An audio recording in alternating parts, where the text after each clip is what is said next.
Hello and welcome to your 75th SQL Server tutorial. My name is Johnny DeLuca and tonight I want to talk to you about backups. To start, maintenance is a critical task that should be included as any part of any DBA's daily workload. Database maintenance includes rebuilding indexes, updating statistics, monitoring performance and security, and performing database backups. Each task should be done at a regular interval, with the intervals based on the requirements and needs of the organization. Backups I'll be discussing throughout the next several tutorials. And databases can be backed up to disk, to tape, or to a network path, and regardless of the destination, database backups should be executed regularly to protect the database from data loss and downtime. Using database backups, a DBA can restore from the last backup or to a specific point in time. In the next few tutorials, in this tutorial specifically, I'm going to show you how to back up and restore a database. Actually, in this one, I'm just going to show you how to create a backup device using Management Studio. But in the next several tutorials, we're going to be learning how to back up and restore. So the next few in line here are all focused around backups. Okay, maybe something to take note. I noticed I mentioned different types of backup. And one of them I said was tape. You're not going to probably hardly ever run into that anymore.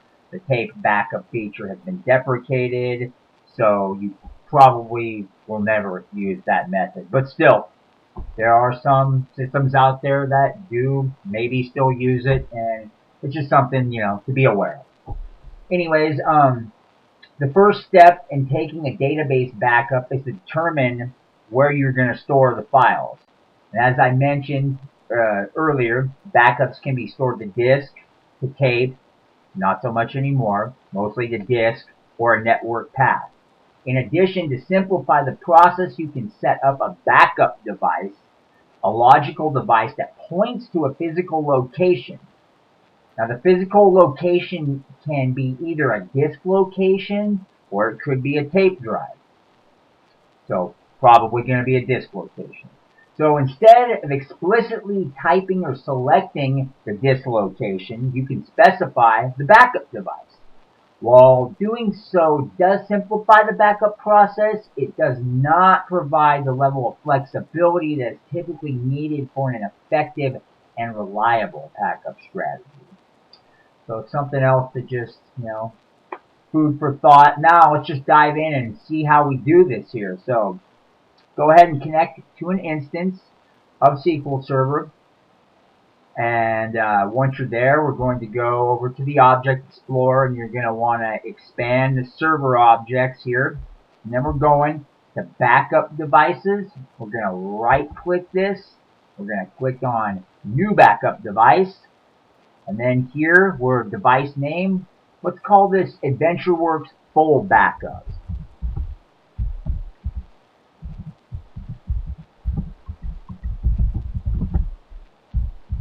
Alright, and we don't need a space there, that was an accident. Okay, and everything looks good here. We're going to click OK. Now, we're going to go ahead and do this exact same procedure 2 more times. That first one you saw, we called AdventureWorks Full Backups. Now we're going to do AdventureWorks Diff Backups, which stands for Differential Backups. And then we're going to do AdventureWorks T-Log Backups, which stands for Transaction Log Backups. So let's go ahead and go through the process again. Same thing.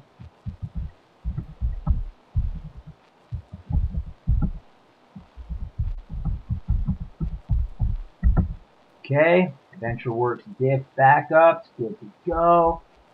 Okay, oh yeah, by the way, if we wanted to click the ellipses here, we can change where we want this to go, but this location works for me.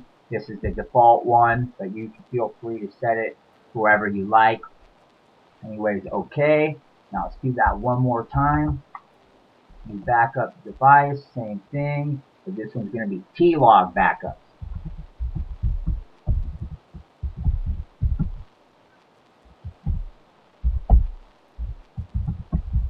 Alright, AdventureWorks T-log backups. There we go. Click OK. Now when you take a backup, you can simply specify this device name instead of a disk or tape location, which, like I said, probably won't be a tape location.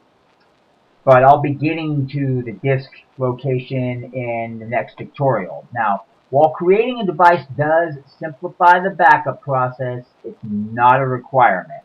You can back up a database directly to the file or tape location. Okay, so thanks for checking out this tutorial on how to create a backup device using Management Studio. Again, I showed you how to, I showed you how to do it, and we created AdventureWorks full backups, AdventureWorks diff backups, and AdventureWorks T-log backups. And now in my next tutorial that you'll see next, we're going to do full database backups. Alright, so see you there. Thanks for watching.